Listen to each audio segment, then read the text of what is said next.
Hello friends, आज की ताज़ा खबरों में आप सभी का स्वागत है। झारखंड की तमाम छोटी बड़ी खबर इस वीडियो में देखने को मिलेगी। सबसे पहले बड़ी खबर, कक्षा 8 से लेकर 11 तक की फर्स्ट टर्म की परीक्षाएं होगी मई में। एक बड़ी खबर की झारखंड एकेडमी काउंसिल की ओर से मैट्रिक और इंटर की परीक्षाएं अभी ली जा रही है। अप्रैल महीने के अंत तक दोनों परीक्षाएं समाप्त हो जाएगी। इसके बाद 8वीं, 9वीं और 11वीं की फर्स्ट टर्म की परीक्षा मई में आयोजित की जाएगी। इस परीक्षा को लेकर जैक की ओर से योजना बनाई गई है और फर्स्ट टर्म की बोर्ड परीक्षा पंचायत चुनाव से पहले लेने की तैयारी की जा रही है। वहीं फर्स्ट टर्म के बाद सेकेंड टर्म की परीक्षा जून के अंतिम सप्ताह में ली जा सकती है। इसी के साथ ही अगली बड़ी खबर, केंद्रीय यूनिवर्सिटी में एडमिशन शुरू। इधर केंद्रीय विश्वविद्यालय में शैक्षणिक पाठ्यक्रमों के लिए 2022-23 में नामांकन की प्रक्रिया शुरू हो गई है। नामांकन के लिए एंट्रेंस एग्जाम लिया जाएगा और इंजीनियरिंग, एमटेक सहित अन्य पाठ्यक्रमों में एडमिशन लिया जा रहा है। वहीं दूसरी ओर रांची यूनिवर्सिटी में मेडिकल कॉलेज खोलने का है प्रस्ताव।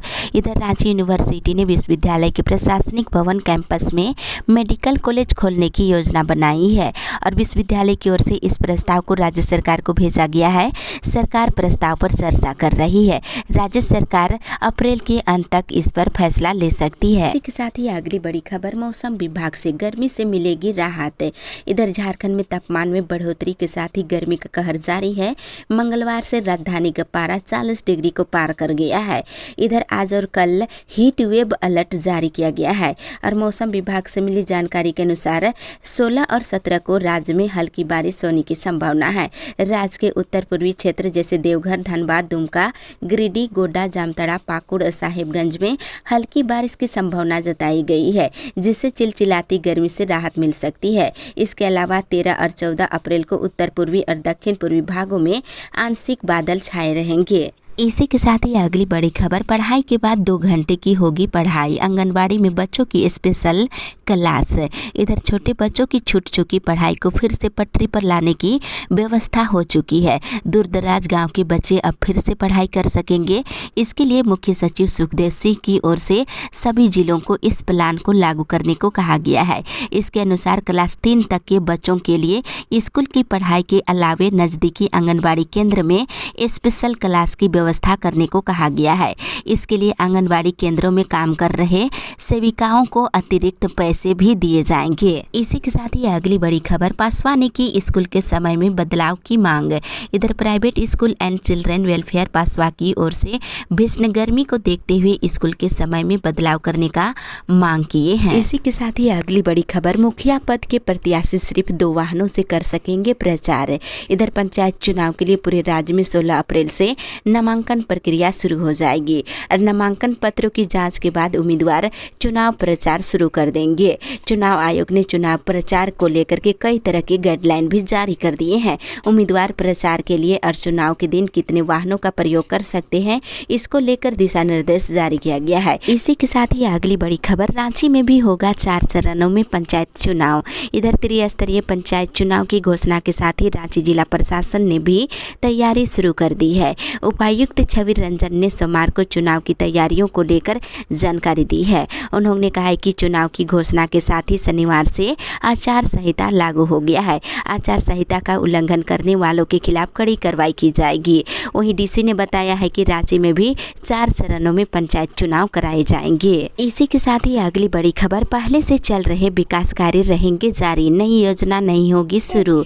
इधर राज्य निर्वाचन आयोग ने पंचायत चुनाव 2022 को लेकर जारी सोमवार को मॉडल कोड ऑफ कंडक्ट जारी किया है। ये आचार संहिता चुनाव को लेकर उम्मीदवारों और राज्य सरकार के लिए लागू हो गया है और जारी गाइडलाइन के अनुसार पहले से चल रहे विकास कार्य है जो जारी रहेंगे और नई योजनाएं नहीं शुरू की जाएगी। वहीं दूसरी तरफ कोई भी बहाली प्रक्रिया शुरू नहीं होगी, चाहे वे शिक्षकों की बहाली हो या फिर अन्य कई विभागों में बहाली। इसी के साथ ही अगली बड़ी खबर, झारखंड मंत्रालय में कैबिनेट की बैठक कल। इधर मुख्यमंत्री हेमंत सोरेन की अध्यक्षता में कैबिनेट की बैठक झारखंड मंत्रालय में बुधवार शाम 5 बजे होगी। ये जानकारी मंत्रिमंडल सचिवालय एवं निगरानी विभाग की ओर से दी गई है और बैठक में नई खेल नीति पर मुहर लगने की उम्मीद है। इसी के साथ ही अगली बड़ी खबर, तनाव झेल रहे झारखंड के 300 पुलिसकर्मी चिन्हित। इधर झारखंड पुलिस ने पहली बार आंतरिक सर्वे कराकर मानसिक तौर पर तनाव झेल रहे पुलिसकर्मियों को चिन्हित किया है। राज्य पुलिस के डीजीपी नीरज सिन्हा की पहल पर पहली बार राज्य के सभी 24 जिलों पुलिस इकाइयों और शाखाओं के एसपी और कमांडेंट को तनावग्रस्त पुलिसकर्मियों को चिन्हित करने की जिम्मेदारी सौंपी गई थी। 300 पुलिसकर्मी चिन्हित किए गए हैं। इसी के साथ ही अगली बड़ी खबर, रोपवे हादसे के दोषियों पर की जाएगी कार्रवाई। इधर कांग्रेस के प्रदेश अध्यक्ष राजेश ठाकुर ने देवघर रोपवे की दुर्घटना को दुखद करार दिया है। उन्होंने कहा कि देवघर रोपवे दुर्घटना पर जांच कराई जाएगी और दोषियों पर कड़ी कार्रवाई की जाएगी। इसी के साथ ही अगली बड़ी खबर, वोट के बदले नोट मामले में आरोप गठन 23 को। इधर 2010 में राज्यसभा चुनाव के दौरान कथित तौर पर हुए वोट के बदले नोट मामले में बरही विधायक उमाशंकर अकेला और तत्कालीन विधायक राजेश रंजन और योगेंद्र साव के खिलाफ 23 अप्रैल को आरोप गठित किया जाएगा। इसी के साथ ही अगली बड़ी खबर, डीवीसी ने फिर शुरू की बिजली कटौती। इधर धनबाद शहर से लेकर गांव तक बिजली के लिए परेशानी बढ़ गई है। डीवीसी ने फिर से बिजली कटौती शुरू कर दिया है। 5 घंटे बिजली कटौती की जा रही है। कुल मिलाकर देखा जाए तो धनबाद को मात्र 12 घंटा बिजली मिल रही है। निगम बिजली उपलब्ध कराने में नाकाम नजर आ रहा है। इसी के साथ ही अगली बड़ी खबर, शिक्षकों की अग्रिम वेतन बढ़ोतरी को मंजूरी। इधर विश्वविद्यालय और कॉलेजों में काम कर रहे पीएचडी और एमफिल उपाधि धारक शिक्षकों को यूजीसी प्रावधान के तहत छठे पुनरीक्षित वेतनमान में अग्रिम वेतन बढ़ोतरी को स्वीकृति मिल गई है। इसके साथ ही इधर समिति की सहमति के बिना स्कूल नहीं बढ़ा सकते फीस। इधर 5 सदस्यों के नामित होते ही जिला शुल्क समिति सोमवार से अस्तित्व में आ गया है। समिति की सहमति के बिना स्कूल फीस जो है नहीं बढ़ा सकते हैं। इसी के साथ ही अगली बड़ी खबर, एनटीए को लेकर के 14 तक करे आवेदन। इधर सीबीएसई से संबद्धता प्राप्त विद्यालयों में अध्ययन कर रहे कक्षा 9वीं से लेकर 12वीं तक के अनुसूचित जाति के प्रतिभाशाली छात्रों के लिए मुफ्त में आवासीय शिक्षा प्रदान करने हेतु नेशनल टेस्टिंग एजेंसी की ओर से 7 मई को परीक्षा ली जाएगी। इसमें शामिल होने के लिए प्रतिभागियों को वेबसाइट पर जाकर रजिस्ट्रेशन 14 मई तक कराना होगा। वहीं दूसरी ओर संघ ने की शिक्षकों के बकाये वेतन भुगतान की मांग। इधर शिक्षक और शिक्षिकाओं का वेतन बकाया है और बकाये वेतन के भुगतान को लेकर झारखंड राज्य प्राथमिक शिक्षक संघ के जिलाध्यक्ष नीलकंठ मंडल ने एक बयान जारी कर विभाग से वित्तीय वर्ष 2022-23 में शिक्षक और शिक्षिकाओं के वेतन भुगतान हेतु आवंटन की मांग की है। इसी के साथ ही अगली बड़ी खबर, खतियान के आधार पर नियोजन नीति बनाने की मांग। इधर 14 अप्रैल को होने वाले जेल भरो आंदोलन को लेकर आज बोकारो जिलाध्यक्ष सचिन महतो के नेतृत्व में एक प्रतिनिधिमंडल सोमवार को उपायुक्त कुलदीप चौधरी से मिलकर एक ज्ञापन सौंपे हैं। उन्होंने उपायुक्त से जेल भरो आंदोलन के दौरान विधि व्यवस्था बनाए रखने की बात कही है और उन्होंने राज्य सरकार से 1932 के खतियान के आधार पर स्थानीय नियोजन नीति और जातिगत जनगणना कराने और सरना कोड लागू करने और बेरोजगारों को रोजगार देने और झारखंड आंदोलनकारियों को मान सम्मान देने की मांग की है। इसी के साथ ही अगली बड़ी खबर, मजदूरों को नहीं मिल रही न्यूनतम मजदूरी और पीएफ। इधर बीएसएल के ठेका मजदूर और निजी कंपनियों के मजदूरों के साथ अत्याचार और शोषण किया जा रहा है। मजदूरों को न्यूनतम मजदूरी मिल नहीं रही है और न ही पीएफ जमा किया जाता है। ये बातें राष्ट्रीय मजदूर कांग्रेस के जिलाध्यक्ष रघुनाथ महतो ने सोमवार को सेक्टर 3 ईटक कार्यालय में प्रेस वार्ता में कही है। वहीं दूसरी ओर नियोजन को लेकर भवन गेट पर दिया धरना। इधर नियोजन सहित अन्य मांगों को लेकर विस्थापित ऑपरेटिव संघ ने सोमवार से अनिश्चितकालीन तक बीएसएल प्रशासनिक भवन के मुख्य गेट के पास धरना शुरू कर दिए हैं। आरोप लगाए हैं कि हमारे बच्चों को रोजगार मिल सके, लेकिन प्रबंधन ने विस्थापितों को रोजगार नहीं देकर दूसरे राज्य के युवाओं को रोजगार देने में लगा हुआ है। इसी के साथ ही अगली बड़ी खबर, हटिया झारसुगुड़ा हटिया टाटानगर एक्सप्रेस रहेगी रद्द। इधर रांची रेल मंडल ने नन इंटरलॉकिंग कार्य के कारण 2 ट्रेनों को रद्द करने और कुछ ट्रेनों को शॉर्ट टर्मिनेट करने का निर्णय लिया है। इसकी सूचना जारी कर दी गई है। हटिया झारसुगुड़ा और हटिया टाटानगर एक्सप्रेस 15 अप्रैल तक रद्द रहेगी। वहीं दूसरी ओर पंचायत चुनाव को लेकर डीसी ने की बैठक, 14 कोषांग का गठन। इधर कोडरमा जिला के अंतर्गत त्रिस्तरीय पंचायत चुनाव 2022 के के निमित्त चुनाव हेतु द्वितीय चरण और चतुर्थ चरण के लिए अधिक घोषणा की गई है और विभिन्न कोषांगों के प्रतिनियुक्त पदाधिकारियों और कर्मियों को आवश्यक दिशा निर्देश कल दिया गया और पंचायत निर्वाचन को लेकर कुल 14 कोषांगों का गठन किया गया है। इसी के साथ ही अगली बड़ी खबर, ग्रामीण विकास विभाग 1 से 12 महीने का बनाएगा रोड मैप। इधर ग्रामीण विकास विभाग 1 महीने, 3 महीने, 6 महीने और 1 साल का रोड मैप तैयार करेगा। इसके लिए लक्ष्य निर्धारित किए जाएंगे और समय सीमा के अंदर ही काम को पूरा कराया जाएगा। ग्रामीण विकास विभाग मंत्री आलमगीर आलम ने ग्रामीण विकास विभाग की वार्षिक कार्य योजना पर 2 दिवसीय कार्यशाला के उद्घाटन सत्र में इसकी घोषणा की है। इसी के साथ ही अगली बड़ी खबर, मांगे न माने जाने पर सफाई कर्मियों की हड़ताल जारी।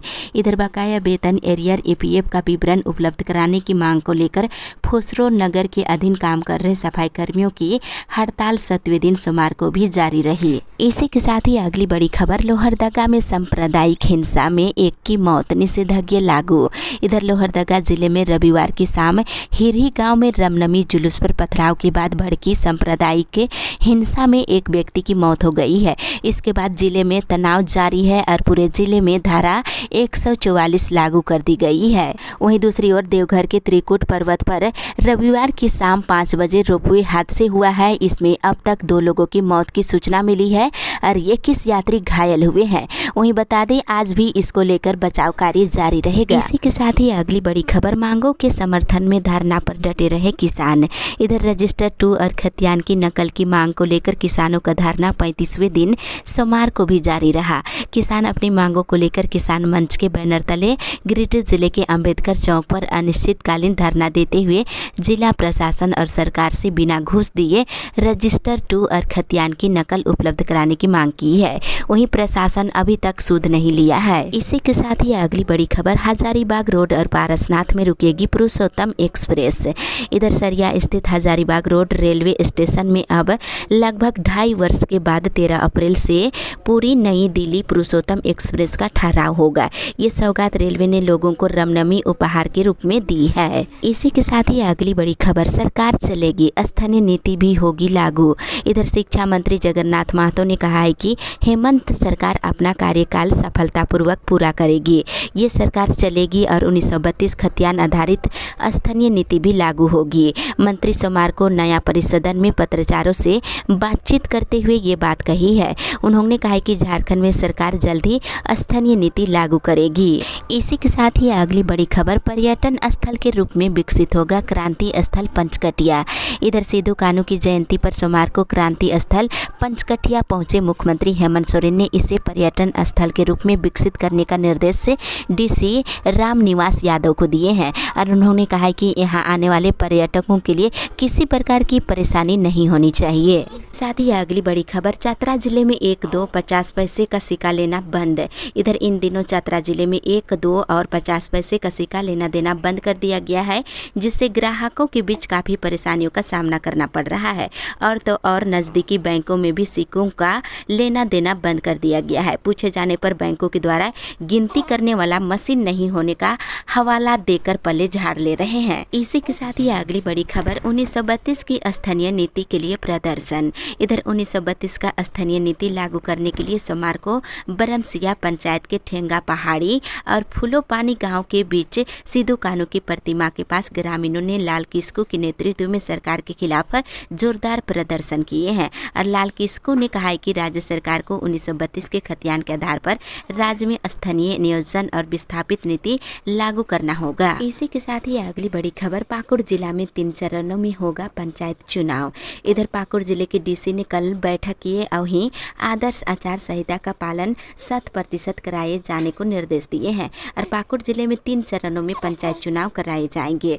साथ ही इधर दुमका जिले में भी 3 चरणों में पंचायत चुनाव को लेकर के कल डीसी बैठक किए हैं। इसी के साथ ही अगली बड़ी खबर, विभाग से पूछेंगे OMR सीट की जांच कैसे करे टीचर। इधर झारखंड के शिक्षा मंत्री जगन्नाथ महतो ने आश्चर्य जताया है कि OMR सीट पर ली गई परीक्षा की जांच मैनुअल तौर पर टीचर से कराया गया है। शिक्षा मंत्री ने कहा कि इस मामले में वे विभाग से पूछताछ करेंगे कि ऐसा कैसे हुआ है। बाबा बैद्यनाथ की पूजा करने देवघर आए मंत्री ने परिसदन में कहा कि निजी स्कूलों से अभिभावकों को परेशानी नहीं हो, इसके लिए एक नियम बन रहे हैं। अगली बड़ी खबर, नींबू कर रहा दांत खट्टे, सब्जी कर रही लाल। इधर बढ़ती गर्मी के साथ साथ महंगाई ने लोगों की हालात खराब कर रखी है। नगर के बाजार में सबसे ज्यादा आफत नींबू पर आ गई है। 10 रुपये में मिलने वाले 4 नींबू अब प्रति पीस 15 रुपये में बिक रहा है। साथ ही इधर बाजार में आलू 20 रुपये, प्याज 25 रुपये, टमाटर 25 रुपये, शिमला मिर्च 80 रुपये प्रति किलो बिक रही है। वहीं भिंडी 60 रुपये, पटल 70 रुपये, वहीं खीरा 40 रुपये, गाजर 40 रुपये, बंद गोभी 20 रुपये प्रति किलो बिक रही है। इसी के साथ ही अगली बड़ी खबर, कस्तूरबा विद्यालय से पुरुष कर्मियों को हटाने के आदेश। इधर मुख्यमंत्री हेमंत सोरेन को भोगवाडे में भगवत मुर्मू ने कस्तूरबा विद्यालय कर्मी संघ के तत्वाधान में मांग पत्र सौंपा है।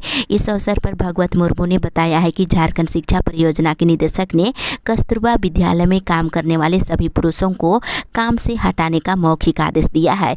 वहीं जिला सचिव सोमनाथ सिल ने कस्तूरबा विद्यालय से पुरुष शिक्षक, लेखापाल, रात्रि प्रहरी, आदेशपाल और रसोइया को हटाने के मौखिक आदेश को निरस्त करने की मांग किए हैं और इन सभी की सेवा को बनाए रखने की मांग किए हैं। इसके साथ ही अगली बड़ी खबर, पढ़ाई की भरपाई को लेकर आज से मंथन। इधर कोरोना के कारण लंबे समय तक स्कूलों के बंद रहने के कारण बच्चों की हुई शैक्षणिक नुकसान की भरपाई को लेकर राज्य सरकार लगातार प्रयास कर रही है। इस कड़ी में स्कूली शिक्षा और साक्षरता विभाग ने बच्चों की छूटी हुई पढ़ाई की भरपाई के लिए रोड मैप तैयार करने को लेकर recovery strategies to reduce learning loss विषय पर एक एजुकेशन कन्वेंट के आयोजन करने का निर्णय लिया है।